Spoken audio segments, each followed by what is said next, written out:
você entrou aqui, querida, nessa noite, pensando em desistir sobre algo da sua vida, sobre um departamento da sua vida, sobre um lugar da sua vida, sobre um sonho, sobre um projeto, sobre um ministério, eu não sei, mas eu quero te dizer algo pelo Espírito Santo de Deus nessa noite: não desista, porque você vai ver o que Deus pode fazer, mesmo nos lugares difíceis das nossas vidas, o que Deus pode trabalhar nessas circunstâncias das quais nós estamos tentando desistir.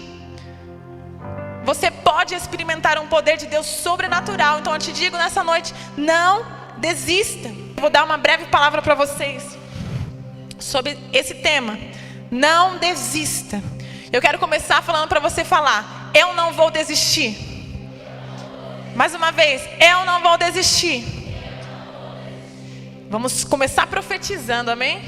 Não desista, queridos. Não desista. Essa palavra nasceu no momento que eu pensei em desistir. Eu vou falar um pouquinho mais para frente. Porque todas nós pensamos em desistir. Quantos aqui já pensou em desistir de algo? Qualquer coisa. Não é da fé, não. Não é desistir de Jesus, mas desistir de algum lugar da sua vida. Desistir de algum sonho. Desistir da esperança de que algo pode ser diferente. Desistir de lutar batalhas às vezes ferrenhas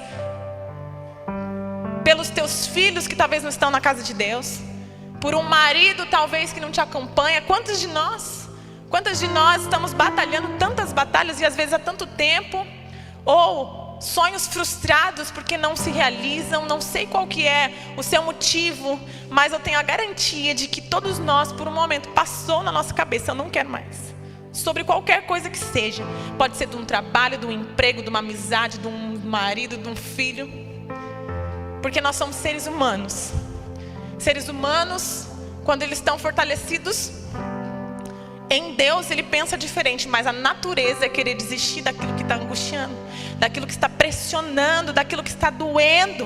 Muitas vezes nós não suportamos determinadas situações. Nós nos sentimos tão fracas, tão sem força, tão sem energia para confrontar determinadas coisas. Mas sabe o que o Senhor falou para mim? Há momentos que é necessário Ele nos deixar fraca, porque a palavra de Deus diz que o poder dele se aperfeiçoa onde? Na nossa fraqueza. Às vezes é necessário que chegue aquelas ocasiões que nós olhamos para Deus e falamos assim: Deus, o que eu vou fazer agora? Senhor, para onde eu vou correr? Ou Senhor, onde está o escape? Senhor, aonde eu vou? Aonde seguir? E eu creio que Deus lá dos céus, Ele olha e fala: aqui é o ambiente necessário. Este é o ambiente e o sentimento nosso que é necessário para que Ele então possa entrar e agir da forma que Ele precisa agir. Porque enquanto nós ainda não pensamos em desistir, nós tentamos do nosso jeito. Mas quando nós pensamos em desistir, nós é quase que entregamos os pontos. Mas aí nós corremos para aquele que tem todo o poder, dizemos: ei Deus, me socorre, porque eu não tenho mais o que fazer. Quantas de nós? E aí esse é um ambiente propício dele dizer: agora chegou o momento que eu posso entrar e fazer algo da forma que eu preciso fazer. Quando as portas se abrem para nós, nós ficamos felizes, não é verdade? A gente vê aquilo fluindo. E a gente já agradece ao Senhor pelas portas abertas. Glória a Deus, as portas estão escancaradas. Deus abriu as portas. Mas nós agradecemos imediatamente. Mas nós precisamos entender também que às vezes no futuro a gente vai agradecer pelas portas fechadas também. As portas fechadas nós só vamos agradecer um pouco mais para frente, quando nós entendemos por que Deus às vezes não abriu. Sabe por quê? Talvez você pode pensar aí: quantos de nós, meu Deus, se eu tivesse casado com aquele namorado? Não é? Meu Deus, se eu tivesse aceitado aquele emprego.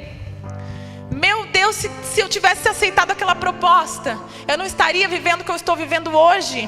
Eu não teria construído coisas que eu construí. Porque, querido, portas fechadas também é resposta de Deus em determinadas questões. Eu lembro que quando eu era começo da juventude, eu fiz a prova para a polícia, porque meu irmão era polícia. Ele tinha passado e tudo, e eu sempre andei na cola dele. E quando ele passou, ele ficou muito sofrido, porque estava longe. E eu fiz a prova também, e eu passei no concurso público. E eu passei no teste não sei o que, no teste não sei o que. Aí no teste físico, eu não passei, porque eu sou uma pessoa fraca na força, né? Meu bracinho não conseguiu fazer as flexões lá que precisava. E eu fiquei frustrada, triste. Eu lembro que eu liguei pro Michel, eu já estava no comecinho do namoro com ele, e eu liguei para ele, eu falei, eu não passei. Daí ele, nem para me acalentar, ele falou, glória a Deus. Você acredita nisso? Glória a Deus. Por quê? Porque não é para você. Eu falei, que não é para mim. Ele, você ia morar longe. Não, Mariana, não era para você. Era para mim sim, eu queria tanto, eu queria. E hoje eu vejo, ainda bem que essa porta não se abriu. Ainda bem, queridos. A frustração é necessária, às vezes, para nos construir, também para nos conduzir no caminho certo. Porque se nós fôssemos entrar nas portas que nós queremos, não nos leva ao caminho que o Senhor quer que nós entremos. Só que as portas fechadas a gente só vai entender depois. E hoje eu entendo, glória a Deus por essa porta fechada. Mas naquela semana eu chorei porque eu queria. Porque eu criei expectativas, querido. Então aprenda que a porta fechada hoje não necessariamente é o inimigo trancando as coisas, mas simplesmente Deus te direcionando para o lugar onde você precisa estar um dia.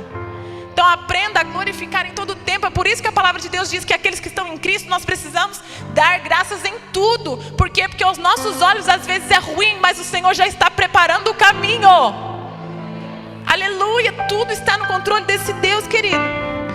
E nós olhamos para a palavra de Deus, nós vemos muitos heróis da fé que também pensaram em desistir e tiveram motivos para desistir. Eu e você talvez já tenham. O nosso motivo ele era real. Nosso motivo ele era justo. Eles pensaram também em desistir, mas em todo o tempo nós vimos que o Senhor os levantou de volta e eles continuaram a seguir. Então eu profetizo sobre você nessa noite que veio pensando em desistir sobre algo. Continue, pela força do poder de Deus que se aperfeiçoa na sua fraqueza. Diga ao fraco, eu sou forte.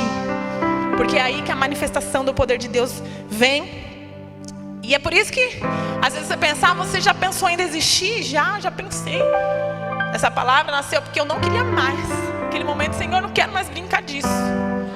Quais são esses momentos? Momento de pressão, momento de forja. Eu já falei sobre isso no culto Forjadas pelo Fogo. Momento de pressão, momento de, meu Deus do céu, estou sendo exprimido, não quero mais brincar disso. E o Senhor soprou no meu ouvido, ei, não desista. E é por isso que eu estou soprando aqui no seu nessa noite. Não desista. Porque eu tenho aprendido, queridas, que Deus nos molda, sabe? Para caber nos lugares que nós precisamos entrar. É como um quebra-cabeça. Se aquela peça não tiver aquela forma, ela não encaixa. E o espremer de Deus, a pressão que vem, é para nos fazer ser a forma que Ele quer que nós sejamos. Então eu tenho aprendido isso quando? Na prática é assim, a teoria não funciona. A gente tem que ser exprimido. E esses momentos que a gente pensa em desistir é o momento da pressão de Deus que vem. Mas esta pressão está nos construindo, está te construindo. Essa pressão é que nos constrói, querido. Então deixa Deus te espremer, deixa, porque Ele está fazendo alguma coisa. Ele está fazendo alguma coisa nessa pressão, nessa lapidação. Ele está fazendo algo. Dias de choro, dia de lágrimas, dia de angústia, dias de questionamento, dias de más interpretações do outro, dias de ingratidão chegam, dói, é doloroso, mas Deus está forjando a minha vida e a sua vida. Não desista, não desista. E quando nós entendemos que o mundo espiritual trabalha de uma forma diferente do que a nossa, nós entendemos que às vezes, quando tudo parece estar desmoronando, é a hora que tudo na verdade está se encaixando. Uma ocasião que talvez para você foi desmoronamento, Deus entendeu, Deus olhou lá do céu e falou assim, aí pronto, ela entrou no caminho que é para entrar. Nem tudo que aos nossos olhos é o certo e errado é o perfeito e agradável de Deus. Nós precisamos entender isso. Nós precisamos entender que o não de Deus também é uma resposta. Porque às vezes nós clamamos a Deus e dizemos, Deus, me dá uma resposta. Eu estou aguardando uma resposta de Deus. E a resposta de Deus talvez seja não. Mas quando nós ouvimos um não, nós achamos que Deus ainda não respondeu. E a verdade é que a gente não quer às vezes uma resposta de Deus. A gente quer o sim de Deus. Então nós só lançamos a pergunta, mas querendo sim. Nós precisamos entender que o não de Deus também é resposta, porque isso nos fortalece para não desistir. Porque às vezes a gente cria expectativa de que Deus vai realizar todos os nossos sonhos, mas nem sempre os nossos sonhos são sonhos dele. Porque os sonhos dele são maiores do que os nossos. E quando nós entendemos isso, nós ouvimos o não de Deus na certeza que Ele está nos conduzindo para algo bom. E o não de Deus não nos faz desistir. Quantos estão entendendo? Porque muitos desistem por achar que Deus não está falando. Mas a verdade é que Deus está falando. Nós às vezes só não estamos discernindo como Ele está falando. Porque Ele vai falar. Só que os nossos ouvidos precisam estar atentos para entender o que Ele está falando. O que o mundo espiritual está nos dizendo. Que às vezes é diferente do que nós esperamos. Porque nós precisamos aprender a ouvir a resposta de Deus. E não a resposta de que eu espero. E as maiores crises do ser humano estão nisso. Em não conseguir distinguir a voz de Deus. E achar que Deus está calado. Mas Deus em todo tempo está falando. Está direcionando. Basta apurar a nossa sensibilidade. Diga então, eu não vou desistir. E eu quero falar rapidamente aqui 3 chaves que o Senhor tocou no meu coração para entender. Porque o que faz eu não desistir? 3 chaves para eu não desistir. E a primeira é: discirna o tempo de descansar e o tempo de batalhar. Nós precisamos aprender a discernir o tempo de descanso e o tempo de batalha. Porque quando nós olhamos para a palavra de Deus, quando nós olhamos lá quando os discípulos foram para o mar, no barco, e o barco naufragou, e Jesus estava dormindo naquela situação, e os discípulos acordam, Jesus fala: Jesus, você não está vendo? Sabe o que eu entendo nessa situação? Jesus fala assim para eles: ei, homens de pouca fé, por que vocês estão tão desesperados? Por que vocês estão com medo? É como se Jesus estivesse falando com as minhas palavras, tá? Você tinha que estar descansando. Porque você tem autoridade para vencer isso daí. Esse mar que se levanta, essa onda que se levanta. Por que você está tão abatido? Por que você está com medo? Por que você está tão aflito? Por que você está tentando batalhar aí? É porque você está descansando. E em contrapartida nós olhamos para a palavra de Deus um pouco mais à frente, que vai falar lá na palavra quando Jesus estava no Getsêmani. Ele foi para o Getsêmani na angústia de morte antes dele ser crucificado. E ele chama 2 discípulos e fala assim: ei, sobe comigo. Meu coração está com dor, meu coração está com angústia de morte. Venha comigo para orar e vigiar. E aí ele subiu no monte para falar com o Pai, onde ele fala: Senhor, afasta de mim esse cálice, se possível. E quando ele volta, o que os discípulos estavam fazendo? Dormindo. Ei, lá naquela tempestade eles podiam estar dormindo, porque Deus falou: ei, você podia estar descansando, você não precisava desse desespero. Mas no momento em que era para eles estarem orando e orando e vigiando, eles estavam. Nós precisamos discernir o tempo de descansar. Sabe por quê, querido? Nem todo tempo de cansaço das nossas vidas nós precisamos de descanso. Às vezes nós achamos que nós estamos cansados, Deus vai vir e vai nos fazer descansar. Não. O que a palavra de Deus diz? Olha o que a palavra de Deus diz em Isaías 40, versículo 20. Ele fortalece o cansado. Sabe o que isso quer dizer? Que quando você estiver cansado, às vezes não é hora de deitar e descansar. Quando você está cansado, é hora de você pedir o fortalecimento do Senhor para continuar a batalha, porque é tempo de batalha. É tempo de batalha, não é tempo de dormir. E nós precisamos discernir o tempo de batalhar e o tempo de descansar, porque tem momentos propícios para cada um deles. Quantos estão entendendo? Segunda coisa que o Senhor falou ao meu coração: não se mova pela multidão. Não se mova pelo que as pessoas estão falando. Não se mova pelas vozes que estão tentando te instruir. Se mova pela voz de comando, que é o Espírito Santo de Deus. E quando nós olhamos para a palavra de Deus, nós vemos o apóstolo Paulo, quando ele estava indo para Roma, pelo chamado de Deus.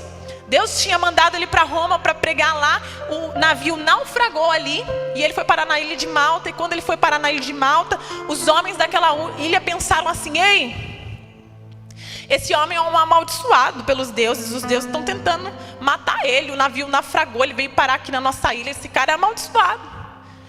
E a palavra fala que em dado momento ele é picado por uma cobra. E ele joga assim simplesmente a cobra de lado.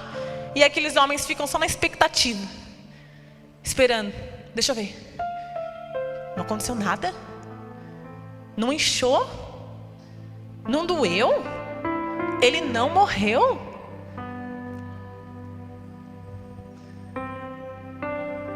Sabe, querido, a figura desses homens ali nessa ilha, às vezes é a mesma figura da multidão da minha vida e da sua vida. Se nós somos conduzidos por essas vozes, eles falam assim, ó, quando tudo vai bem, quando tudo está maravilhoso, quando você está prosperando, quando as coisas estão dando certo, quando o seu casamento está bem. Ei, Deus é com ele, Deus é com ela, Deus está na vida dela. Mas quando algo aos olhos da pessoa não está bom, o que ela vai fazer? Ah, acabou, é o fim dessa daí. Não vai dar certo, ela vai morrer, ela não vai aguentar. Porque se nós estivermos ouvindo as vozes ao nosso redor, a gente vai sem direção, porque a multidão, ela sim, ela te acompanha quando tudo vai bem, quando ela vai mal, ela simplesmente faz assim. Querido, há algo de Deus para mim e para você nessa noite. Não se mova pelas vozes daqueles que estão ao seu redor. Não se mova pela opinião daqueles que estão ao seu redor, porque às vezes a expectativa é grande sobre você e todo mundo fica esperando para ver o que vai acontecer. E se não acontece aquilo que eles acharam que deveriam acontecer, eles rotulam como Deus está ou Deus não está. E é assim em todo tempo na nossa vida. É por isso que o Senhor fala que nós precisamos andar não por fé, mas não por vista, mas por fé, porque nós andamos por aquilo que nós cremos e não por aquilo que nós vemos. Nós precisamos andar por aquilo que nós cremos e não pelo que vemos, porque se nós andarmos pelo que vemos, nós desanimamos. E é por isso que eu comecei por esse versículo aí. Ainda que o nosso exterior esteja desanimado, o interior ele é renovado dia após dia, porque nós não estamos crendo naquilo que nós estamos vendo, mas nós cremos naquilo que o alto falou sobre nós. E se ele falou que vai dar certo, vai dar certo. Se a palavra veio dele, você vai conseguir. Se a promessa veio dele, ei, vai dar certo. Mas não desista, porque quando nós olhamos para as vozes que estão ao redor, nós queremos desistir. Não desista. Não desista. E terceiro, vença a comparação. Nós precisamos entender que a vida não é uma competição, nem aquele que já alcançou e o outro que não alcançou ainda.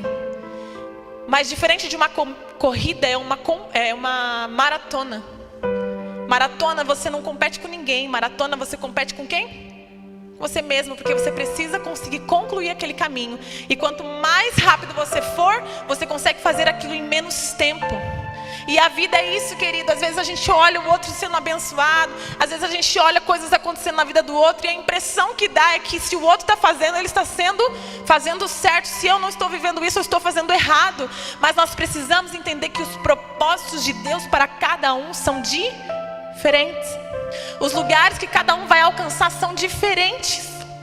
Se nós olharmos para a vida do vizinho, para a vida da amiga, para a vida do parente, nós não conseguimos prosseguir com mais velocidade na onde nós precisamos chegar. Na nossa maratona, nós andamos devagar, olhando para os lados e nos distraindo com aquilo que nós não deveríamos.